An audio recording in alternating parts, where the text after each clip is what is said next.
Thank you. Yvonne and Judith is joining currently now. Okay, I can invite them to.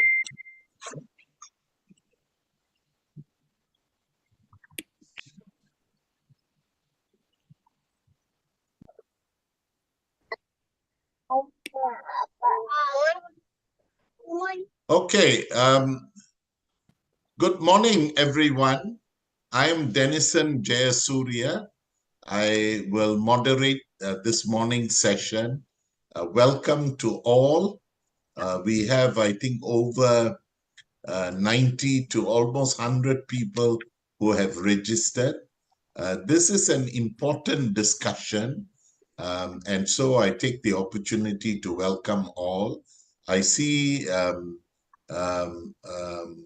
Judith is there, and I also see Yvonne's name, who are active REPAS people. There will be opportunity to make an intervention along the way after the basic presentations take place. The theme is accelerating SDGs through SSE initiatives, case studies from Asia. We published a book based on the findings of ASEC member presentations this year. My SDG Academy under Zoel got this publication with Dr. Ben and me editing. So some of the sharings will come from here, but this publication is available free with the QR code. You can access them. The key point is to look at how organizations on the ground are making a major difference. I know from the Secretary General's report, there are some delays. However, major inroads have been made by grassroots organizations, especially those committed to social solidarity economy. And the theme will be defined by different speakers from Asia, as well as we have Simel from the ILO and the co-chair of the UN task force to give us a global perspective as well. So time is tight, and we only have 1.5 hours because the sessions at the HLPF will start by 10 o'clock, and many people will be rushing here and there. So let me welcome Bishop Professor Dr.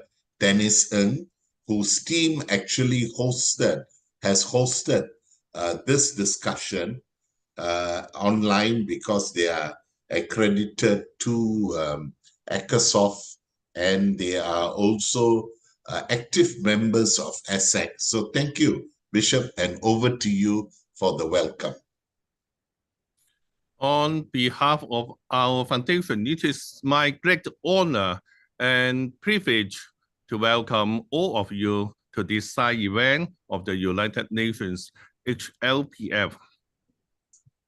It is my pleasure that we have ASEC with us today and have Professor Dr. Denison serving as our moderator, as well as Dr. Ben, founder of ASEC from Philippines, and Dr. Eri from Indonesia, and SM being our esteemed speakers.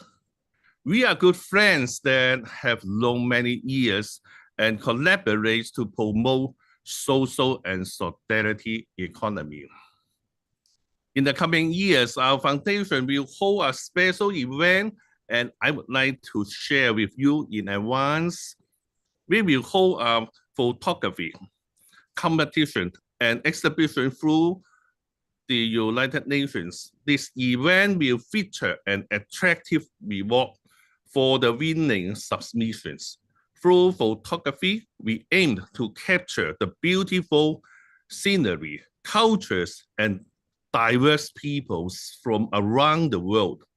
Our goal is to promote the beauty of our interconnected world, the beautiful landscape, the beautiful people and the beautiful aspect of different nations that make up our world community. By doing so, we aspire to foster greater harmony, cooperation, and mutual understanding among nations, rather than focus on war and conflict.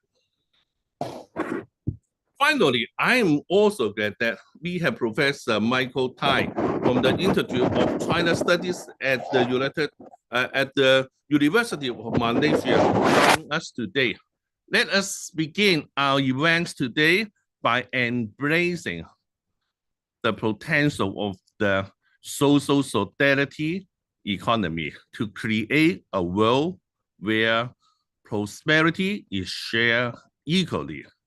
Thank you. Thank you. Thank you very much, Bishop, for the words of introduction. And you set the stage for the discussion, and also calling for peace and sharing of prosperity in a just and fair way. Let me invite Dr. Eri from Indonesia, who is the chair of ASEC at the moment, to actually provide an overview of ASEC and ASEC partners in Asia, and how ASEC is making inroads on this theme of SSE and SDGs based on, I think, two discussions we have had this year, one in Malaysia and then the ILO-sponsored workshop in Bangkok. Over to you, Dr. Eri, and thank you for making time. Thank you, Denison. Thank you, Bishop Danish, as well, everyone here, for your participations in this very fruitful webinar. So we are gathered here because we have all concerned, we have the commonality that to accelerate the SDGs. As you know, actually, the SDGs has a challenge in measurement. So most of the data on the SDGs are contributed by the middle and the large companies, mostly in the formal sector. Indeed, as we know, that economic is plural. It is consists of the shareholder-based organizations as well as stakeholders or community-based enterprises, or we call here inclusive community. So the economic scale of community-based organizations or enterprises is small, but their numbers is larger than the higher and middle companies. So unfortunately, those sectors, so what I would like to call this inclusive community, has not yet properly recorded to the SDGs. So that is the role of the ASEC to promote the grassroots initiative to accelerate SDGs. So ASEAN Solidarity Economic Council is a hub of the SSE practitioners in Asia. It consists of 18 countries. The objective of the ASEC is to strengthen the inclusive communities in the country, as well to advocate the SSE policy enabling framework at the regional as well in the global levels. I want to start with a briefly describe about the SSE grassroots activities in Asia. There are various initiatives in Asia from the type and issues. Yeah, the SSA initiatives is vary from the types and the issues. The homework-based associations, for instance, or we call it HomeNet, we can find in Thailand, Indonesia, in the Philippines, in Pakistan. So they are aiming to strengthen themselves and supporting the member elsewhere as well, supporting in the marketing product, contribute to the social protections to their member, as well as to conduct social dialogue with the government. So there is also inclusive community that conserve the forest. We can find this is a forest user group in Nepal, as well in Malaysia. We have the foundations with this care for the empowerment of the indigenous people with the organic farming on livelihood. In Hong Kong, we have a partner which focus their services on social work services. In Sri Lanka, we have LEADS. This is an organization with a focus on post-disaster program and protections women and children. In India, the last but not least, there is ASEFA with the missions to improve the economic, social, and cultural status of the rural communities through livelihood. So there is a lot of spread and the ASEFA activities spread in the 24 districts in Tamil Nadu, South India, and have contributed to the significant to the local economy. So I would like to, in the end, I would like to summarize that the SSE grassroots initiative in Asia has covered so many various issues and dynamic the local economy as well as strengthening the community resilience. So now I would like to share about the program of the ASEC itself. So the ASEC program is one of them is to strengthen the capacity of the members. During the pandemic, we have conducted the online SSE Academy with the aim to share the practice of the organizations in applying the SSA values and principles. It has contributed as well with the building the SSA curriculum collaborations with the University of the Philippines. So continuing the SSA Academy, we continue with the building the SSA curriculum and conducted the first TOT, training of trainers to the ASEC members in 2024 and attended by the 8 countries. So this is the strategy to strengthening, to promote the SSE in the Asia. Now, the last objective of the ASEC is on advocacy. In January 2024, ASEC with the collaborations of the APPMG SDGs in Malaysia has conducted the conference on building inclusive communities via SDGs. As the term of the SSE is not well known in many countries in Asia, so then we think that the case study is the best tools for advocacy. The case study of the SSA member has been presented in this conference and has improved the understanding of the participants on the significant role of inclusive communities in achieving the SDGs. In 2024, ASEC has just built the SEC Year's Roadmap to promote the SSE SDGs in ASEAN. So ASEAN is Southeast Asia Government Association.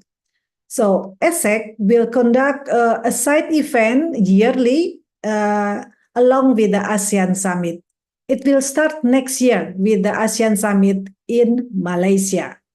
So, however, we are not only the continental network, not Asia, but as well we are networking together with the RIPES. This is the Intercontinental Network in promoting SSA. ASEC has strengthened with the RIPES, ASEC has strengthened the network with the other continent and conducted the global advocacy. ASEC has well partnered with the ILO to support the ILO research on mapping of the landscape of the SSE organizations and enterprises in Asia.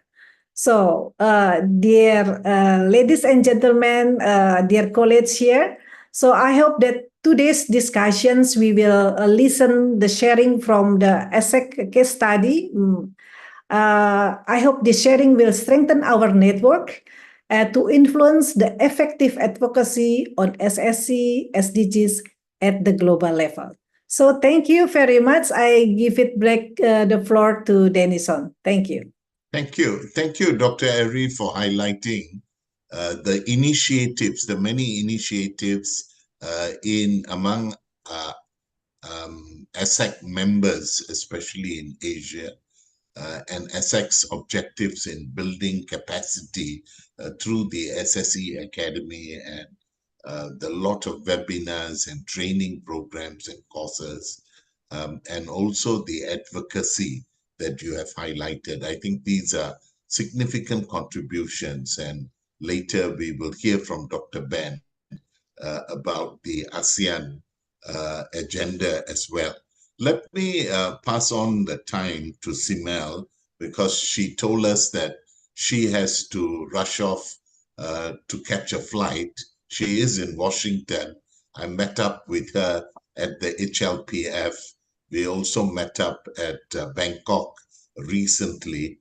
I missed the time, but spent the last few minutes on the day of the cooperatives at the HLPF, which was quite an interesting presentation of cooperative actors on SDGs and their agenda. Now, REPAS has been very active in the UN task force, and Yvonne and others were involved even in the drafting of the declaration on SSE. And ASEC is a partner member of REPAS. And so we are very thankful that we have the co-chair of the UN task force, and also at the Asia level, ILO has been a key player through the country mapping. And Ben, Dr. Eri, myself, and others from ASEC have been quite active, and the Bangkok workshop was quite a landmark for Asia Pacific and UN SCAP as well. Over to you, Shimel. Thank you for joining us. I know you have to rush off, but thank you for taking time. Thank you so much, Dennis and Eribo and ASEC France. Indeed, ASEC is a key partner for the ILO in the Asia-Pacific region on bringing visibility to the social and solidarity economy from policymakers. And as Eribo said, this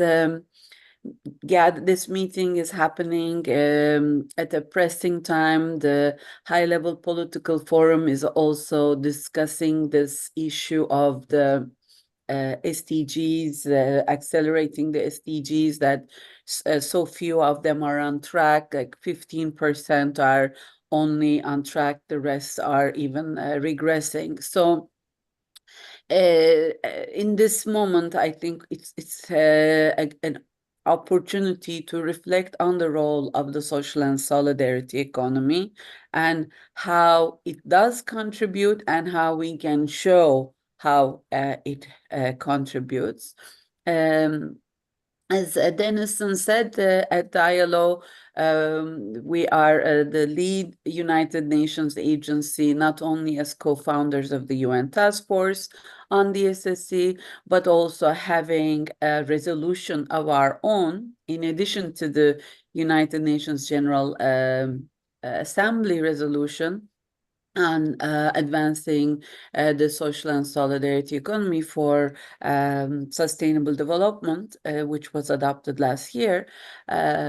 We have, as ILO, adopted one on decent work and the SSE the year before, and we have also a strategy and action plan around it. And why the ILO takes the SSE at heart?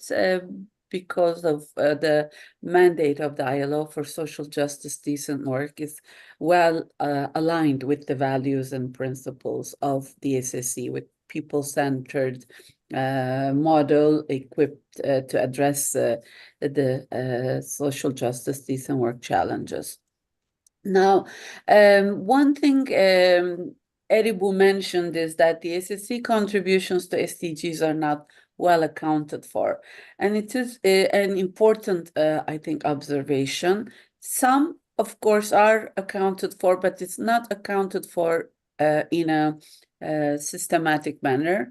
And so we have, toward that end, initiated the statistics of the SSE to better account for the social, economic, environmental goals.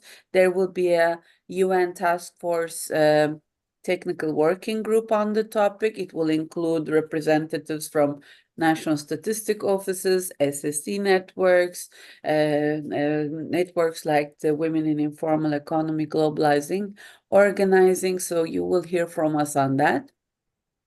And the ILO is a custodian of 8 of the 16 indicators of SDG 8 on decent work and economic growth. The unit which I had, Co-op Social Solidarity Economy Unit, has been around since 1920 and is the only of its kind in the UN system. We wish there were more, but it continues to be the only one of its kind. And in our work on cooperatives, we uphold COP values and principles.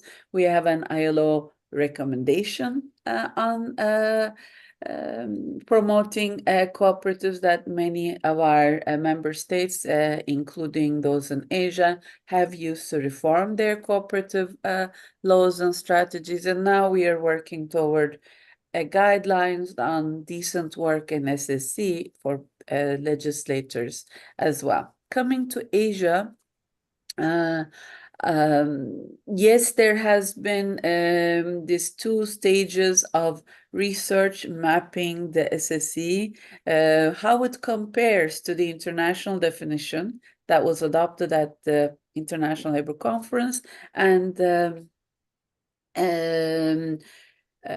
and what exists on the ground that is different from what's in the definition. So Cambodia, Mongolia, Thailand, Vietnam are among the countries that have had this research initiative.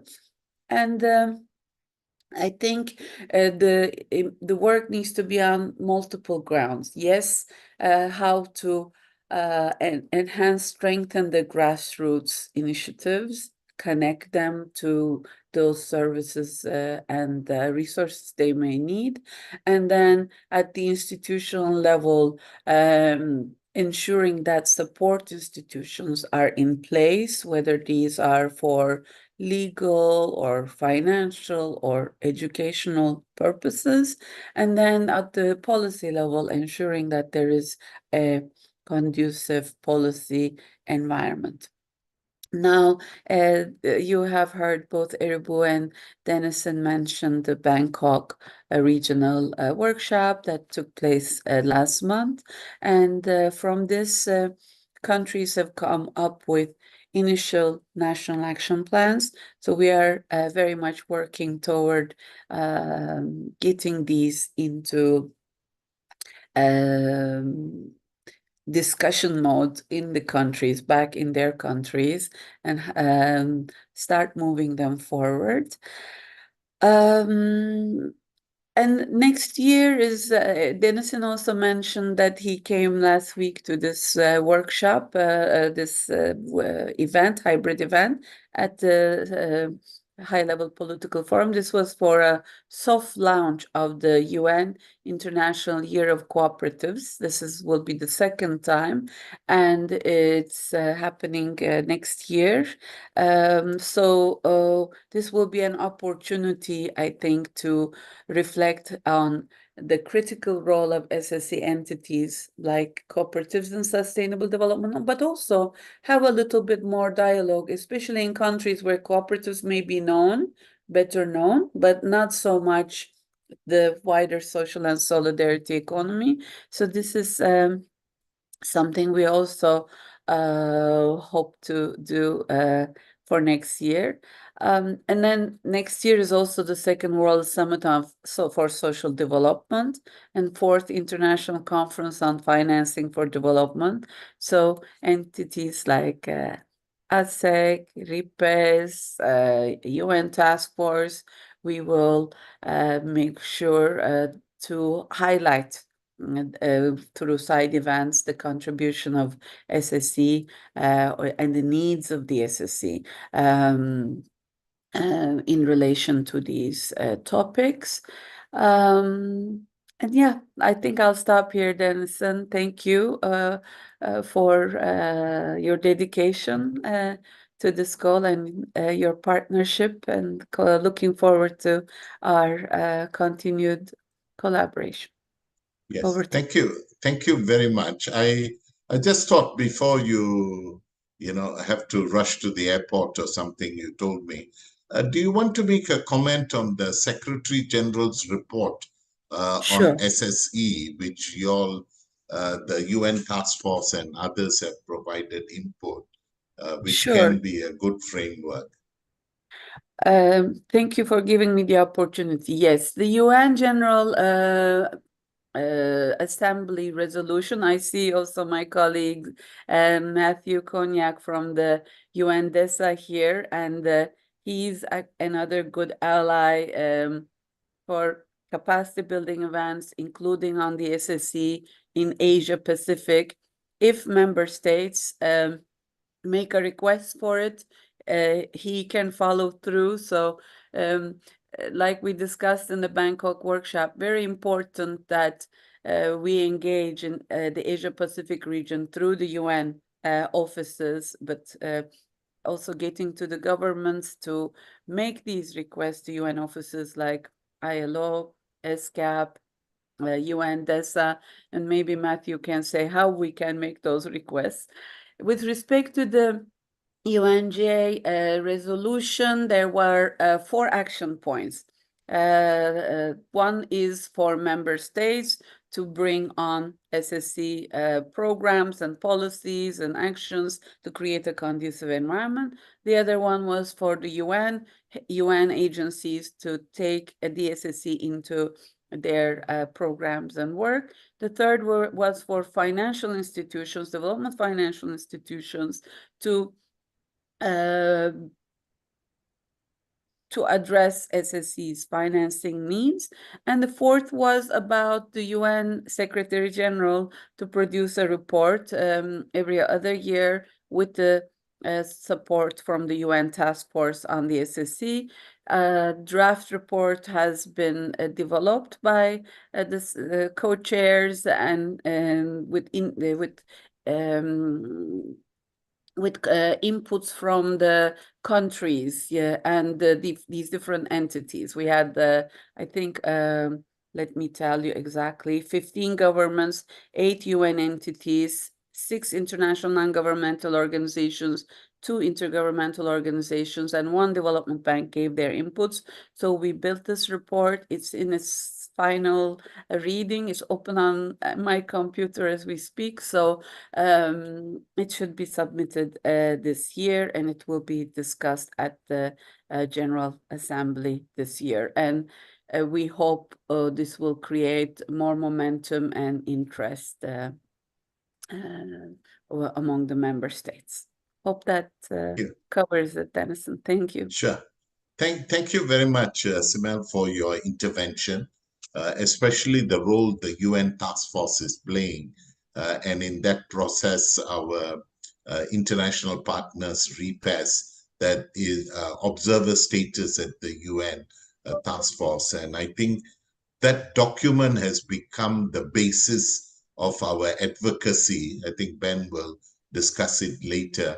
Advocacy to ASEAN countries and also to Asian countries, because with the legitimizing of it through the UN process and the Secretary General's report, then it becomes easier to convince governments on these as a national development agenda. And some of us are pushing that in ASEAN countries as well as in other Asian countries. Thank you very much for that. Yes. Could I ask for Matthew, since he's here, to say in 1 minute how UNDESA can help advance literacy in the region? Sorry. Yes. No, it's okay. Simel, was Matthew the one I met with you outside the hall? Okay. I sort of recognize you, Matthew. Thank you. Well, thank you so much, Denison, and also Simel and all colleagues. It's a pleasure to be here. And I sit in a building which is just behind you, Denison. So at least virtually, we're very close to each other. I am with UNDESA, the UN Department of Economic and Social Affairs, and specifically in the division called DISD, Division of Inclusive Social Development. And we believe that, as was said earlier by other colleagues, it's very important to remember our promise of 2015 that we would not leave anyone behind. And so what we endeavor to do is not to leave persons with disability behind, older persons behind, young people, women, indigenous people. And we do that working for their benefit with the provision of capacity building.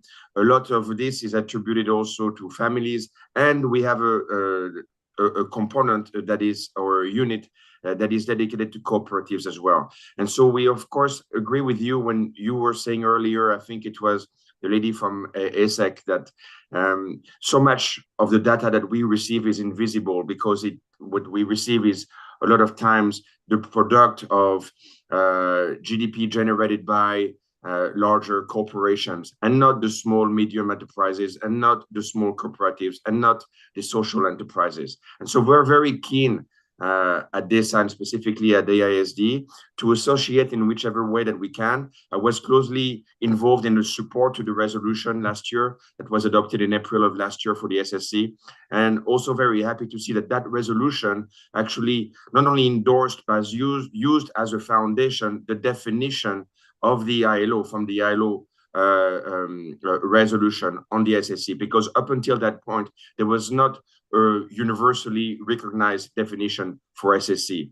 So what we would endeavor to do is to perhaps keep in touch and see in which ways we could be associated. We'd be very keen to do that. We'd be very keen to seek ways in which we could provide some training, capacity building as well. I was very happy to hear that ASEC is already working very actively on capacity building and training. If there was opportunities to associate, to join forces, please do count on us. And as Simel said, the way that we operate is based on requests made by member states directly. So we would need to, not push through our capacity building, but receive a request from a member state addressed to us, and or to some of us, and by which we could then more legitimately become engaged. So once again, SSE is a very important topic to us, and we look forward to our collaboration. Thank you, and thanks, Simel, for the heads up. Thank you, Matthew and Simel. Matthew, you will definitely hear from us from Asia, especially in the agenda for ASEAN and also for South Asia and East Asia that we have in mind. Thank you. And maybe you can leave your email contact in the chat box that we can get in touch with you. Thank you.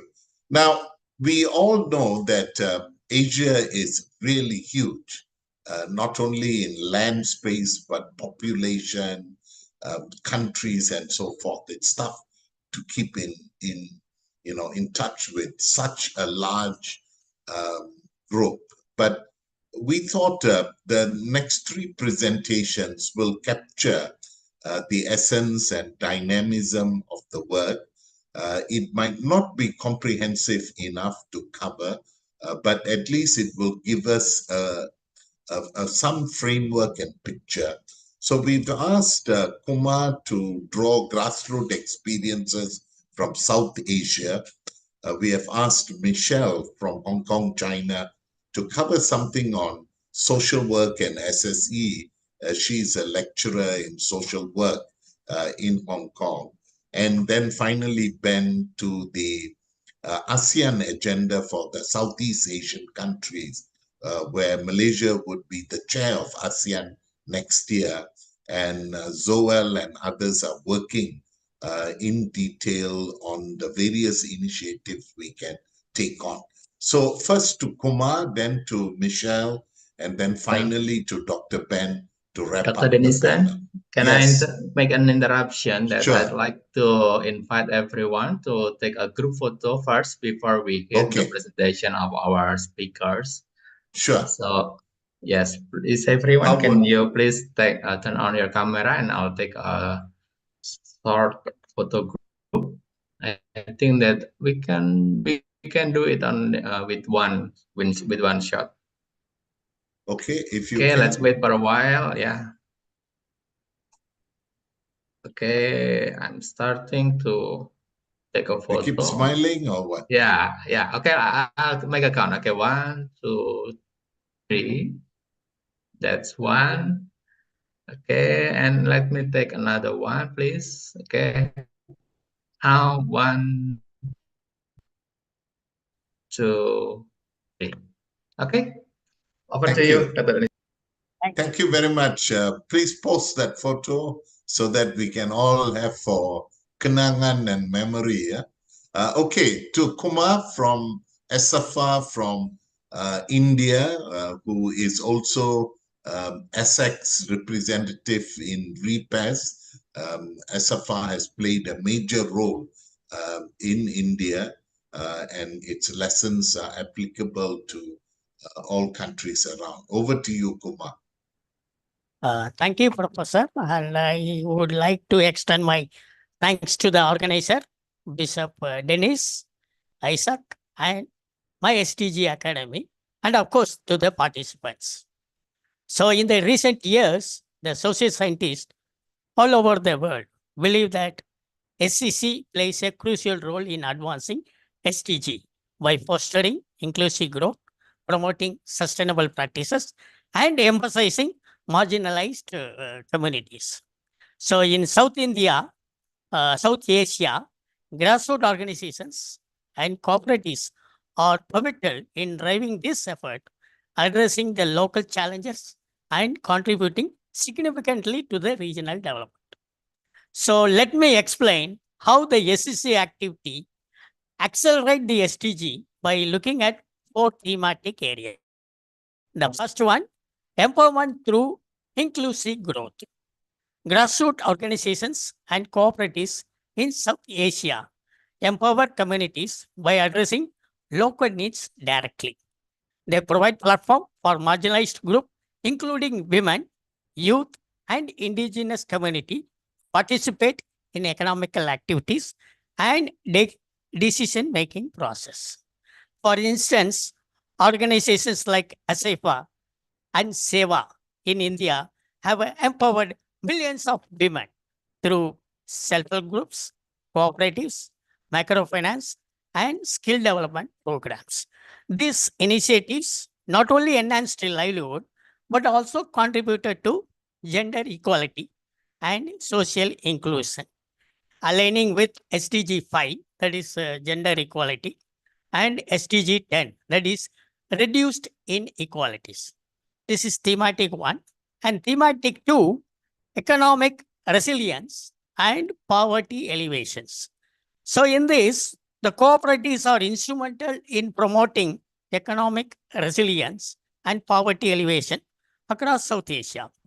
For instance, in Bangladesh, the microfinance model pioneered by Grameen Bank has lifted many out of poverty by providing access to small loans, financial services.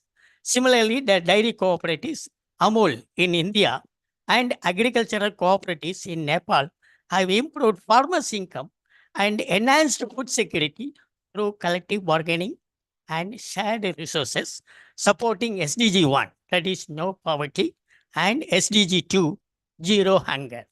So this is the second thematic area. And then the third one is the environmental sustainability. Grassroots organizations and cooperatives in South Asia are champions of environmental sustainability. They promote sustainable agriculture, community-based forestry, and renewable energy initiatives. In countries like India and Bangladesh, community-led initiatives in renewable energy and waste management contributed to SDG 7, which is nothing but affordable and clean energy, and SDG 13, that is climate action. These initiatives not only mitigated environmental degradation, but also enhanced community resilience against climate change impacts.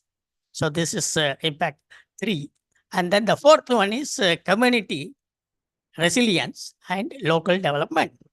Cooperatives and grassroots organizations build community resilience by fostering collective actions and mutual support network. In disaster-prone regions of South Asia, cooperative networks provide essential support during emergencies, demonstrating their role in disaster risk reduction, which is aligned with SDG 11, which is nothing but sustaining cities and communities. Moreover, initiatives like community-based tourism in Sri Lanka and Bhutan promote cultural preservation and economic diversification, supporting SDG 8, which is the decent work and economic growth. Of course, there are challenges and also there is a way forward.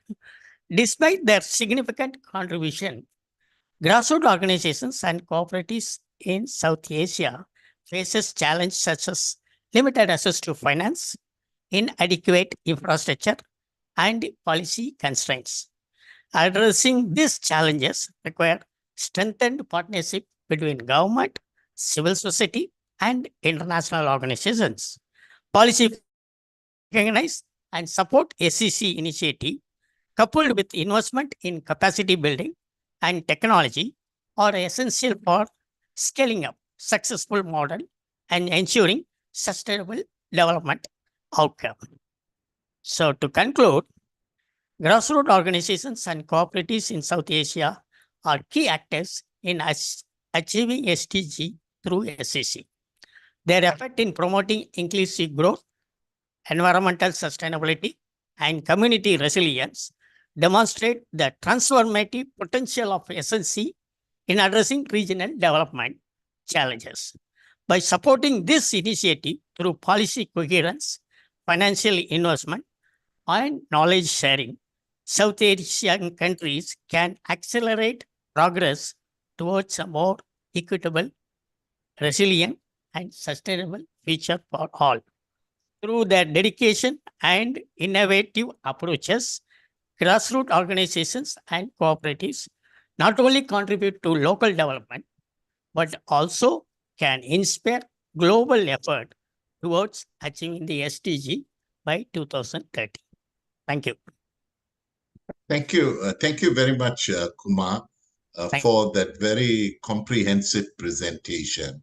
I think you drew grassroots initiatives and provided a good interface between SSE and specific SDGs. I think it's amazing that more documentation and measurement of these should come out, because they are really impressive and people-led initiatives on the ground, counteracting the dominant market forces and so forth. In spite of all this, the resilience of the grassroots is what you are showing, and that's an amazing story. And I hope we can capture the dynamism much more stronger in our efforts to document it better. Now, let me invite Dr. Michelle from Hong Kong, China. Dr. Michelle has been very active in the Institute for Harmony and Sustainability as well, which is part of Bishop Dennis Ng's Victory Ministries. And Michelle has been very active in most ASEC meetings. Of course, you come from a social work background, but to interface it with SSE and draw some examples that you get from the East Asia examples. Thank you. Over to you, Dr. Michelle. Thank you very much, Dato' Dennison, and also thank you for the invitation. I will approaching this topic by answering two questions.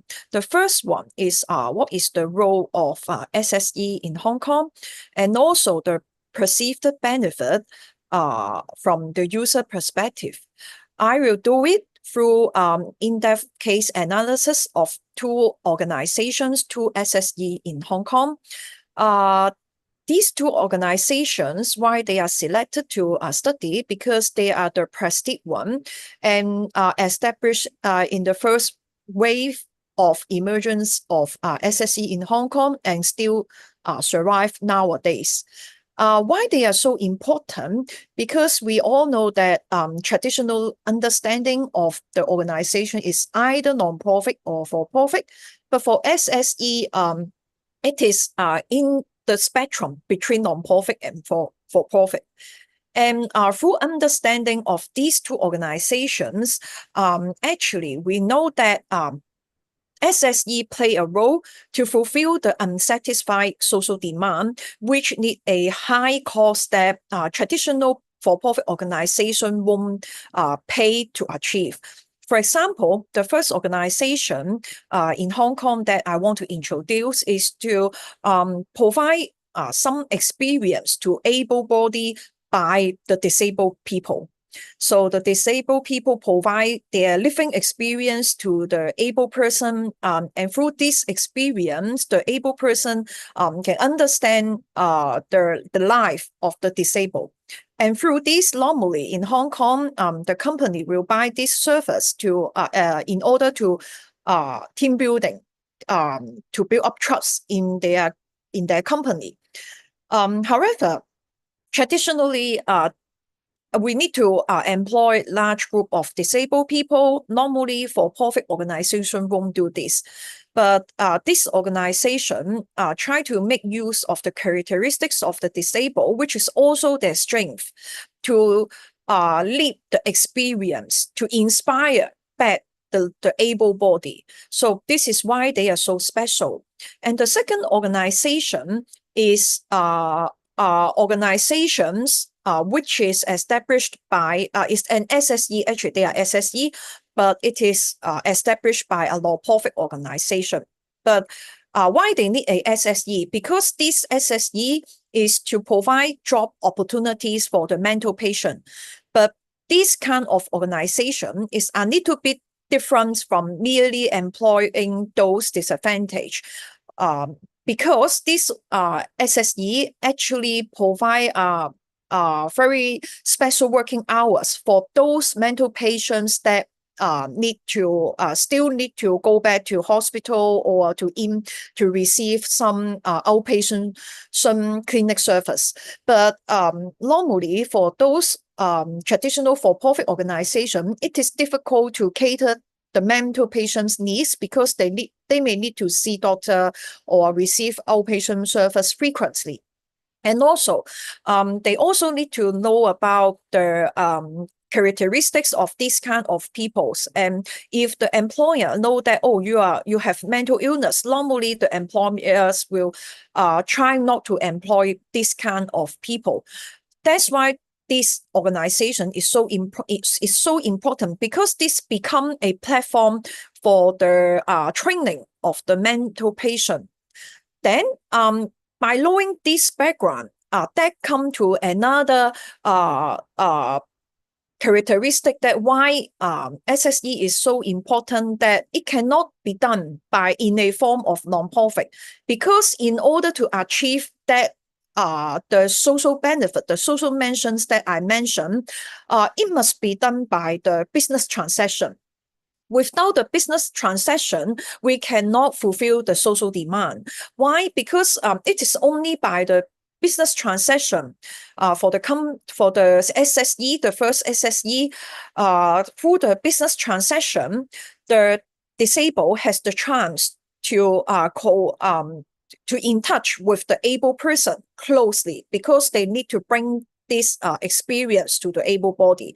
And for the second SSE is that it is through the business transaction that they can have a platform or to have the opportunity to be in touch with the market, because normally they may be staff in a shop to sell stuff, or maybe they become a part of the chef in the kitchen to sell food.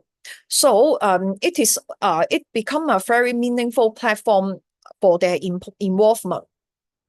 And the third characteristics is that these two organizations actually, through the business transaction, they can be sustained by themselves by generating the profit. Although it is tough and hard for them, because the organization is not only for profit, they need the main purpose is the social mission, but they strive to survive up to now. And this is why this is also a business model that we may need to learn. And also, in order to become a good practice, normally they don't want people to know that they are organization that for the social purpose. Normally, they just not like this, but end up it is the people, the user finally discover that, oh, actually this is an SSE. but because of the quality of their service, they also earn the prestige in the market for also for the for-profit organization, and they also become the pioneer that can inspire other non-profit or for-profit to adopt their model. Yeah, because of their courage, because of their innovative approach, make the others know that, okay, oh, it works. Actually, it works that we can integrate the social mission in the for-profit for-profit business transaction. So this also become the pioneer. And also from the employee's perspective, from the user perspective, through the SSE, actually the employees also feel that they can have the meaningful engagement, also have individual-based and relational-based empowerment. What is the meaning of this? Is that the meaningful engagement is that they think that they become a competent person, that they can earn their living. They can earn their own living, and they can also sometimes maybe give the pocket money to their relatives, not only the one that receive help, but they can also help the others. So this is a very real-life experience that they can experience the empowerment and growth, and which is a very wonderful way for the to build up their confidence and capacities. And finally, I know that maybe time is short. It is that through these case studies, we know that social workers play a very important role here, because in order for this kind of user to work in this organization, social workers play an important role, for example, to facilitate the communication between the boss and also the employees. They need to understand their characteristics, and also between the employees, actually from their sharing, they also share that they also have many job dynamics, because they are also newbie to work. So they also have a lot of working skills, social skills need to work. Sometimes even among the employees, they may have a lot of conflict and quarrel with each other. So social workers also need to play a role here to solve their conflicts, to facilitate the understanding in order to make the the daily work possible. So I hope that this experience in Hong Kong can be as an example to share with you all today. Thank you very much for your coming today. Thank you. Thank you, Dr. Michelle, for that intervention on leaving no one behind, especially disabled people, your Hong Kong model, and interfacing SDGs, SSE with the business model, not for exploitive profits, but more for business model for sustainability, for professionalism, and so forth. I'm sure there are many more examples from China, Korea, Japan, and all, but I'm sure time is difficult to compress everything within. So thank you very much. Now, the last person on the panel, I think intentionally we've kept Dr. Ben. Ben could make some observations from the above 4 or 5 presentations, but more so the ASEAN agenda and what is our plan ahead in terms of the advocacy agenda and the promotion of SSE, SDG in the Asia area, especially in ASEAN, which is a subset of Asia. Ben, over to you. Thank you for being part of our discussion today. Thank you, Dato, for this opportunity to share some plans for the promotion of SSE in ASEAN. And also I'd like to take the opportunity to thank Bishop Daniel Ng for hosting and making this hybrid event possible. I'd just like to ask Chandra to share my presentation. I purposely use this so that participants can have a copy of this presentation, because I'll just be brushing through the presentations. Let's go to the next slide, please. Now there are rationale for developing an agenda for um, advancing SSE in ASEAN member countries to promote the achievement of SDGs. Of course, we noted that the social sustainable economy, or SSE, is a transformative response to the failure of the mainstream economy to redistribute wealth and income more equitably and to eradicate poverty. Now, while SSE as a concept is not generally recognized by people in Asia, there are terms, that or concepts that exist, like sufficiency economy in Thailand, collective economy in Vietnam, economy that serves society in Mongolia, people's pioneering economy in Philippines, grassroots of community economy in many Asian countries.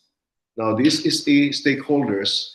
These are people and organizations involved in production and distribution of goods and services in accordance with the values and principles of SSE.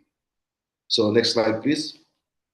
Now with this rationale for promoting SSE, it was formalized by the United Nations General Assembly through Resolution 77281 on 18 April 2023.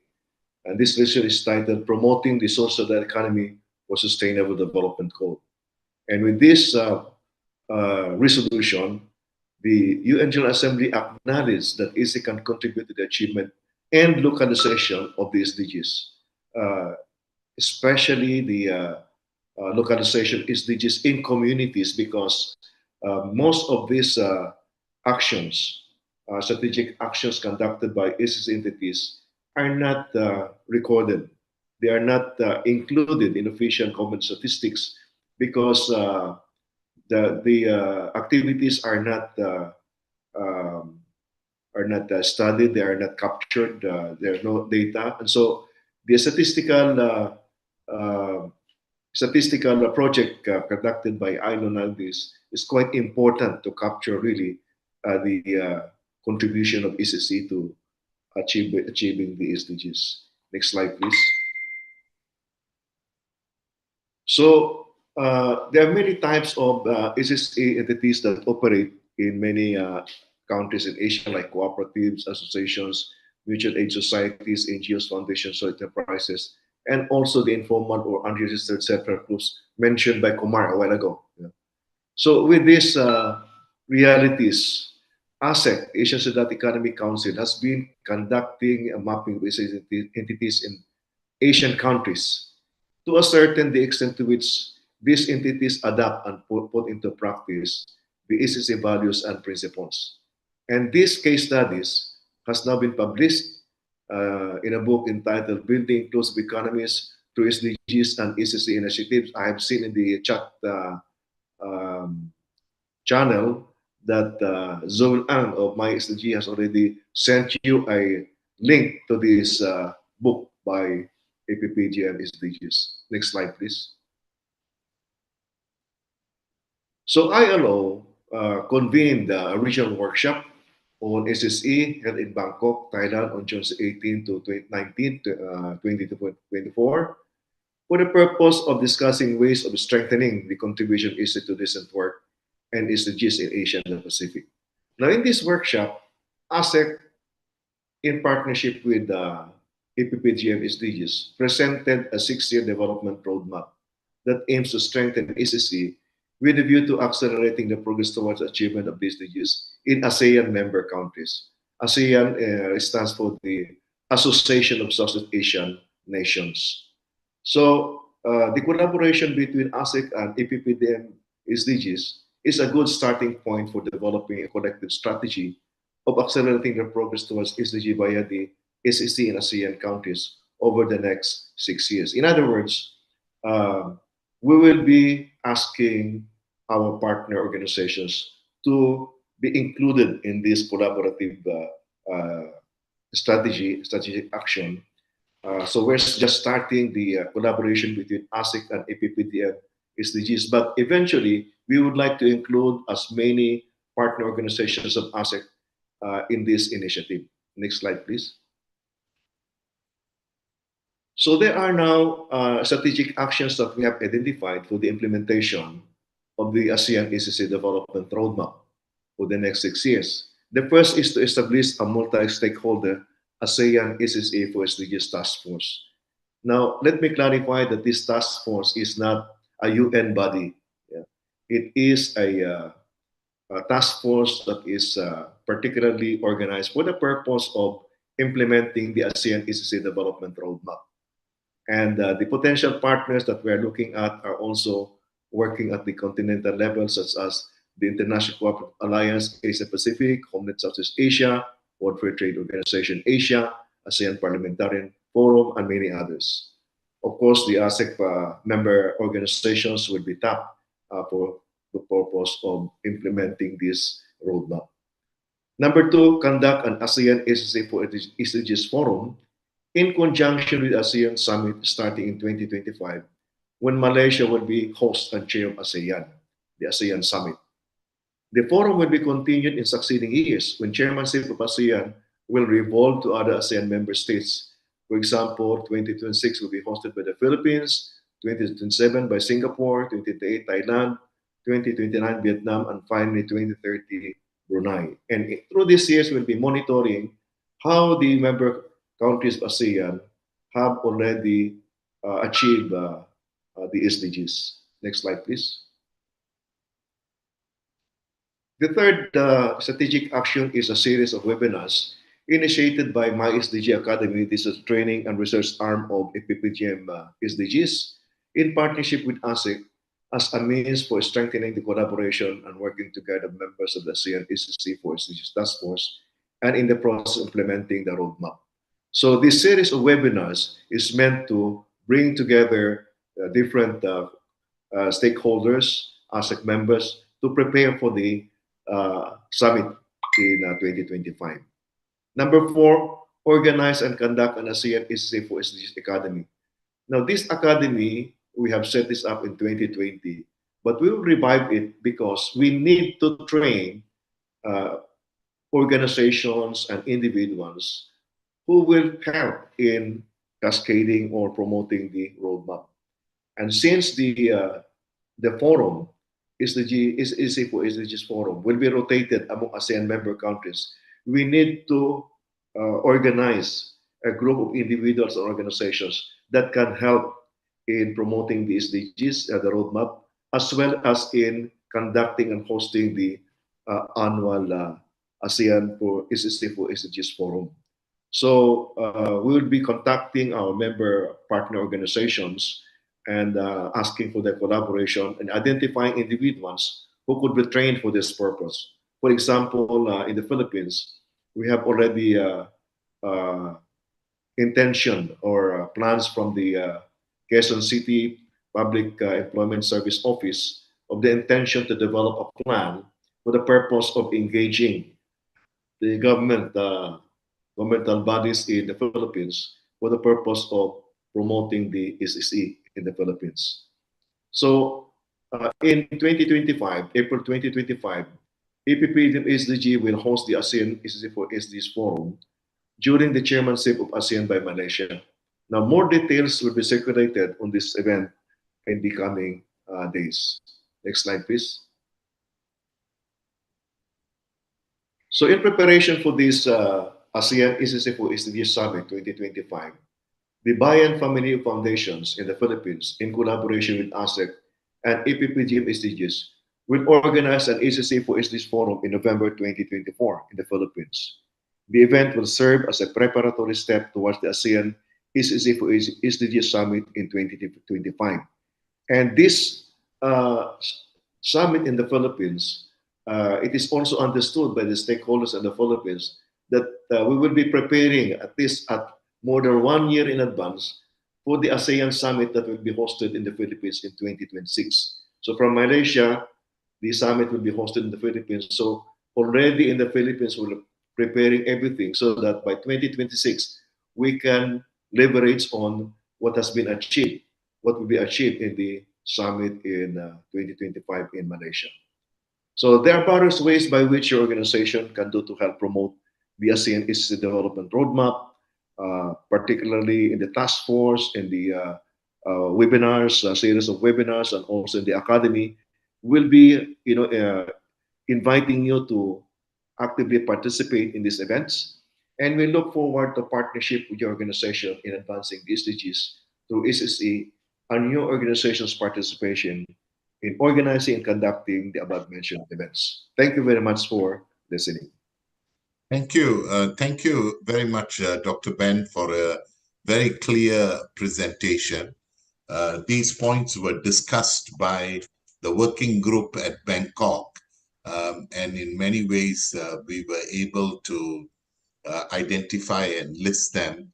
And I think participants at this conference in the open time of discussion, this is a concrete action plan over a 6-year. Of course, we need to raise funds. ASEC is, while registered as under the Societies Act in Malaysia now, is actually very short of funds. The only source of funding so far has been from the grant from REPAS. And I think our partner from Hong Kong has co-subsidized some of the meetings and events. So we have to build the financial base to make this sustainable. Now, we have had these 5 presentations from a global, from Asia as a whole, global, East Asia, South Asia, ASEAN, in concrete ways. But what we are seeing over the years that have developed is the institutionalization of SSE within the practices, within the organization, into legislation, into policy, and so forth. So I think it's quite a major development from where we were in 2015 to where we are now.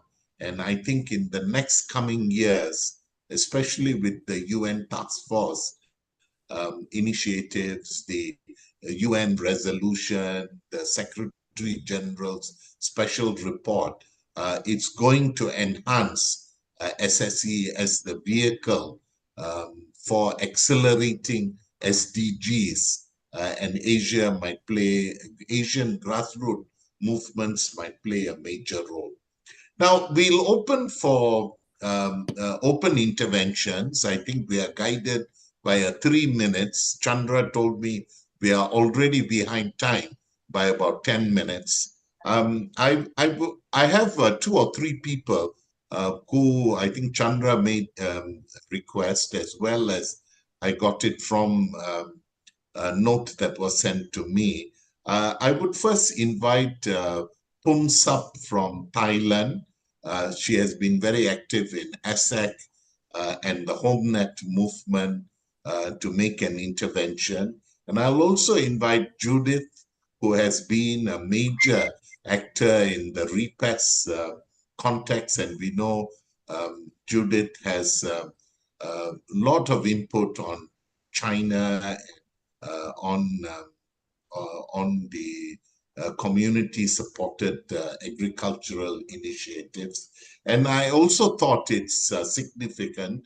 Yvonne introduced me to Abdul Fareh from Mali, who also has joined us. I'm meeting him tomorrow at the HLPF. So if Abdul Fareh, can you on your camera, Abdul Fareh, if you are there, then you could make an intervention as well from a Mali perspective. And you are a close associate of Madani, whom many of us know very well through the REPAS network. So can I pass to Punsap and then Judith and then Abdul? Over to you. Thank you, Dr. Denison, sir. As we have very short time, I would like to say that for us in HomeNet Thailand, that we are working with the informal worker like home-based workers, street vendor, domestic workers, and motorcycle taxi driver. For SSE, for us, SSE is a way. SSE is a way towards sustainability. Huh? When we talk about SDG 8 in terms of decent work, to create employment is very important. And we using SSE like a principle to promote collective effort of home-based workers to come together and try to establish the social enterprise. And we call HomeNet Thailand. And at the same time, we have we work with domestic workers. They establish like Home Care Thailand in terms of providing services on domestic work. And we also try to work with the employers and subcontractor to work together to move forward in terms of the better economic situation. I didn't talk much in terms of detail, but what I want to say is organizing is the key for SSE. So it's spend a lot of time and spend a lot of effort to organize all these SSE organization. So it's very important that we are not we cannot only helping each others, but the government have to have a policy to support us.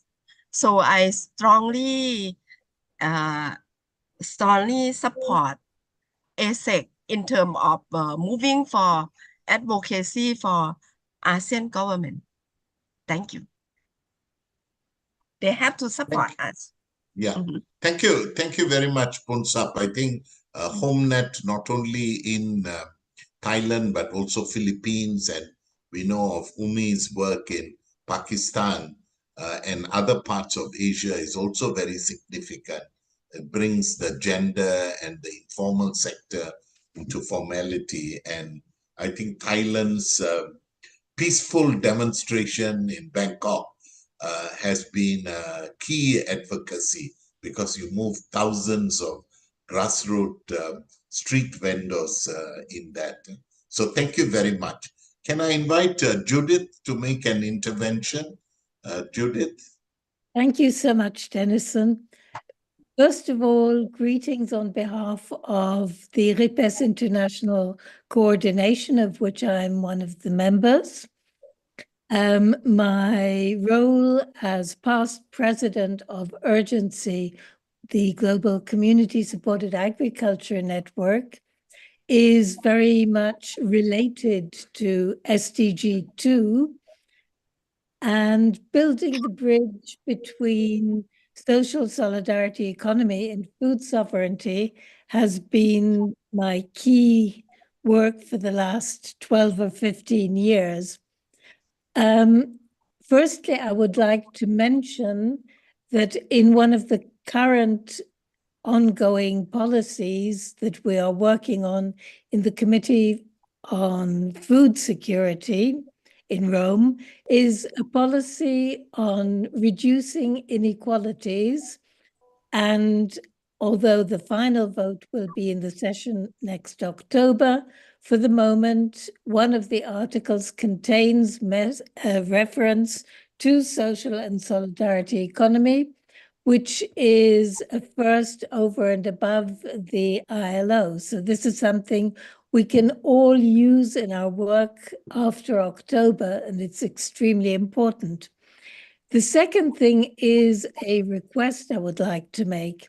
I received an email this morning from somebody in the Department for Social Protection in the FAO this morning for references to articles and case studies that refer to food and agriculture and social solidarity economy. So I would like to include some from Asia. Obviously, as Dennison said, I have very close links with the Chinese Community Supported Agriculture Network and should be able to get something from them. But it would be absolutely wonderful if some of you present on this call have any written case studies or articles that you could send to me that refer to how social solidarity economy is reducing poverty in rural areas and supporting access to the right to food and to peasant agriculture. So that would be extremely helpful if I could include that in the list of items that I will then be sending on to the FAO. So that is both a little update and a request to everybody here. Thank you. Thank you, Judith. It's really nice to see you after a long while. I'm sure if you could just pen your email address or something in the chat box. I did alert Ara, who is head of our community what is that, farm team to be in touch with you as well. So I think you might get an email. Ara is here. Ara, if you wave your hand, she is the one coordinating our project. And I'm sure in Indonesia, Philippines, Thailand, especially Thailand, I know they are large partners and as well. So I'm sure we'll be happy to. Pleased to meet you, Ara. Yeah. I told Ara to invite you, Judith, to Malaysia. I'm not sure whether your schedule and, so, but thank you. Thank you very much. Can we have Abdul from Mali? Abdul, it's so nice that you have come to New York. Although I was at the HLPF, we never met till Yvonne alerted me, and we are meeting tomorrow for coffee. But happy to see you today. Thank you. Morning everybody. My name is Abdul. I'm the technical director of CAI Regional Council in Mali. This is the regional level community in charge of coordinating and implementing development action. But I think that that achieving a sustainable development objective, the regional council is the key for the implementation of flagship action in order to achieve food security, women empowerment, health promotion, consolidation of environment. And so I think that the sustainable development objective, that land is almost arrived. I think that the better involvement of sector, all the especially local authorities, whose development plan address the issue of solidarity, economic and social development. I'm very glad to be there with you. It's my first time. I have appreciated very, very well with all the presentation. I think that tomorrow we will get a big discussion about everything who can help us to join the objective sustainable development. Thank you. Thank you very much, Abdul, for your intervention, and it's good for Asia to touch base with Africa. Thank you for your intervention. And can I open it up? I asked Chandra whether there were indications of anyone wanting to ask a question or make a comment, or even other speakers. I still see Simel and around, or Yvonne, if you wanted to make an intervention or any comment on the ASEAN plan or any area. Okay, I see Yvonne. Yes, Yvonne? Yes, thank you very much. Hello, everybody. We'll just add one item which I think is interesting here, is that within the UN Task Force, we are also working regionally in Asia, but also in South America and in Africa. So Yeah. in some way, there are similar initiatives to the ones we're talking today. One of the biggest challenges will be to convince countries. So we need national networks or networks in different organizations in different countries to push, because what we do have something now which is started. For example, in South America, the Economic Commission, which comprises all countries in Latin America and the Caribbean, also collaborates with the Latin American, VPAS Latin America. So there are more and more countries aware. There's a network of 6 countries also supporting SSE, which was created earlier this year: Mexico, Colombia, and others. And in Africa, there's the African Union, which will adopt next month a 10-year policy for SSE. African Union is all the African countries except one. So there are ways of going forward. And we have to tell the countries where we meet them that all the countries in the world adopted the UN resolution. They also were in Geneva when they adopted decent work and SSE. So the countries of the world have endorsed this, even if it's not the same ministers, it might be foreign affairs, but we can tell them that they adopted this. And and for example, SCAP, which is the Asian UN body, is also working in the UN Task Force. However, we know, and more or less we understand, that it's very tough within SCAP to get SSE recognized. But we need to start someplace. The UN resolution was supported by Indonesia and Mongolia. Mongolia was very supportive of SSE, the UN. So we have to move and maybe try also to organize workshops or in some way connect with SCAP, even if it's not on the high list of priorities. But I'll stop here, and thank you very much, and good luck for the future. Thank you. Thank you, Yvonne. It's nice to see you as well after quite a long while. And for that intervention to give that SSE and SDG has a real global task force with the other continents also active. Thank you. Can I invite Deodra from Sri Lanka, from Leeds, to make an intervention? I was told by both Chandra and Dr. Eri, you were ready. Nice to see you, Deodra. Thank you, Dr. Denison, and Bishop Nang. Thank you for always being welcoming to us. One of the areas that we've been thinking is we have to think about the youth. And when we look at the Sri Lankan context, the area that we really see is whether it is the northern province, where we've had a conflict for many years, or whether it is the need to have the SSE going into and working with the youth. And we would like to also learn from other organizations, like other areas or other countries, because we are focusing on certain SDGs, whether it is quality education, reducing inequalities, whether it is peace and justice, then of course the whole issue about gender equality. And all this can be done through a partnership, and which is also like in number 17 of the SDGs, like the partnership goals. So what I would like to know or to see is like there is so much potential, and there's so much that we can work as regions, and then of course then take it to the next level. That's what I was thinking about. Anything in particular, Dr. Denison, that you would like to add about the situation? I know time is a constraint. Yes.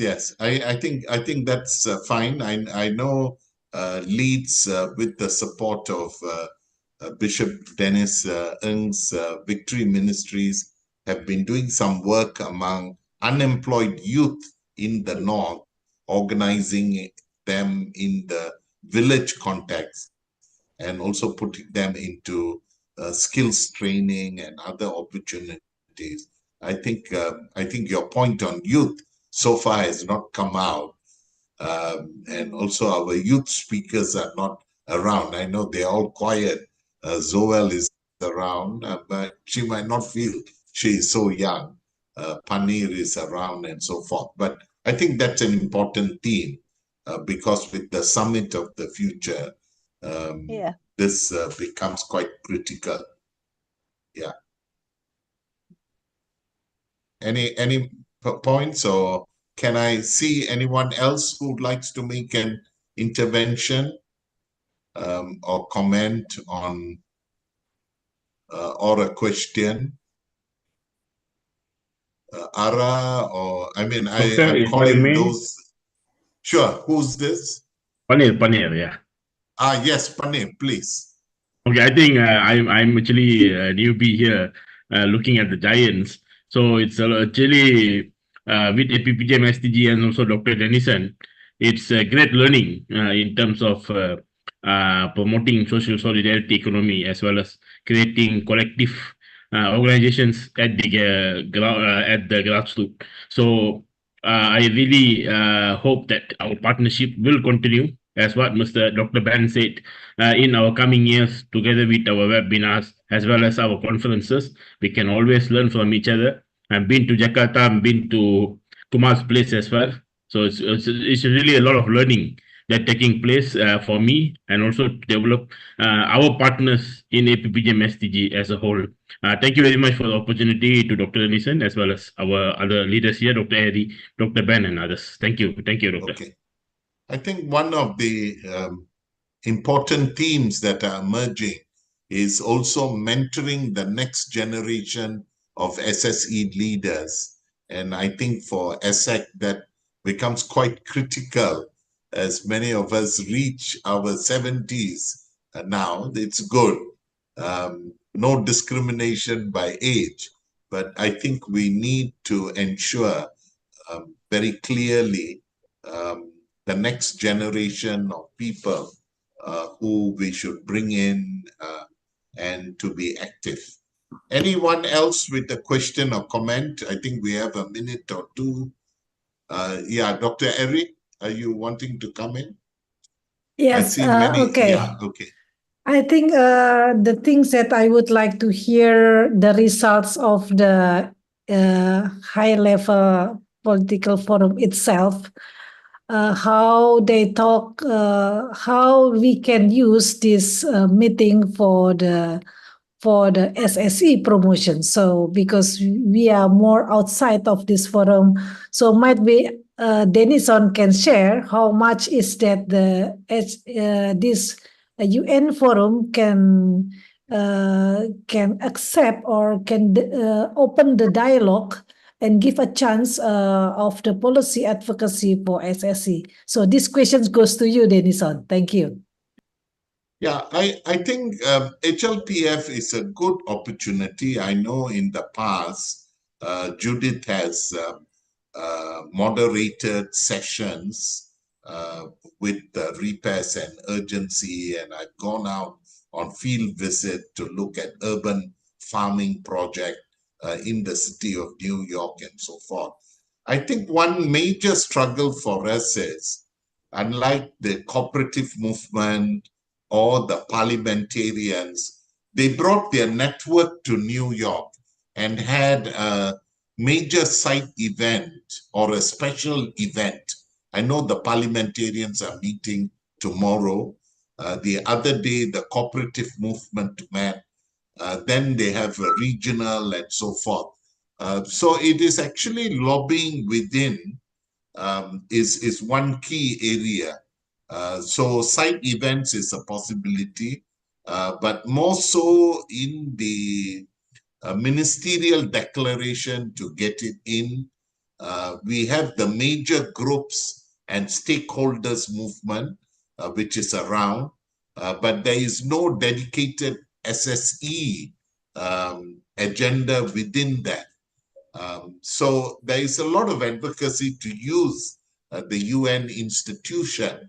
And I think Bishop Dennis Ng's foundation was quite keen to, after they got ECOSOC status, to assist in this process. So a site event is one. but the side event is also among us. So we need to move into the major groups agenda, and people need to attend the daily meetings, the preparation, because there is no dedicated thematic area in the major groups on SSE, but it could be a sub-theme under NGOs, but you got gender, you got indigenous people, you got HIV, LGBT, sorry, and so forth as advocacy groups. I think there is the opportunity, and of course, the major effort is through the VNR, to input it at the national level. And that is why I think some of us felt it is easier to grapple with ASEAN. UN SCAP is a big agenda. There is the civil society movement, which is an engagement process through UN SCAP. So there are formal mechanisms the UN has created, but our partners need to be active. And then you got other networks of international NGOs that are promoting SSEs here. But it's a costly affair to come and do, but online is possible. But we need to strategize in that context. So that's from me briefly. Chandra raised his hand. Yeah, Chandra. Oh, okay. Yeah. Just like to make like announcement to all of you that ASEC will have another webinar in the end of this July. So keep informed that we will send you the invitation also. And about of it that we will also, the ASEC will conduct a training, online training for everyone. So it can be participate for everyone, including the youth, because we will prepare it to map the more broader network of the SSE in the Asia, and also to induce the youth to understand the